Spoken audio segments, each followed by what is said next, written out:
తూర్పు గోదావరి జిల్లా నల్లజర్ల మండలం అనంతపల్లిలో స్వర్గీయ ముద్రగడ పద్మనాభం సంస్మరణ సభ నిర్వహించనున్నారు. ఈ సందర్భంగా అభిమానులు ముద్రగడ చిత్రపటానికి పూలమాలలు వేసి నివాళులు అర్పించారు.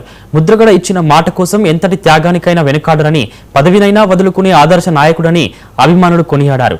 అతిథి సత్కారంలోనూ ఆయనకు ప్రత్యేక స్థానం ఉందని, అలాంటి వ్యక్తిని కోల్పోవడం బాధాకరమని పేర్కొన్నారు. స్వర్గీయ ముద్రగడ పద్మనాభం గారి సంతాప సభని ఘనంగా నల్లజర్ల మండలం అనంతపల్లి గ్రామంలో మనం నిర్వహించుకున్నాం. ఈ విధంగానే గ్రామాన పల్లిన కూడా ఆంధ్రప్రదేశ్ మొత్తం కూడా ఘన నివాళులు అర్పించుకోవడానికి వారు సిద్ధమవుతున్నారు. ఆ పోరాట యోధుడి గురించి ఎంత చెప్పినా సరే ఈరోజు ఈ సంతాప సభలో వక్తలందరూ మాట్లాడారు.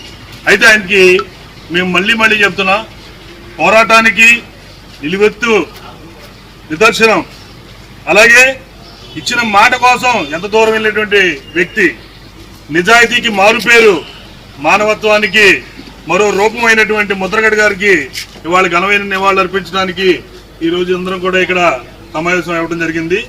చాలా బాధాకరం. ఎందుకంటే బడుగు బలహీన వర్గాల ఆశాజ్యోతి, వాళ్ళ కోసం ఎంత దూరమైన వెళ్తానని చెప్పడానికి నిదర్శనం.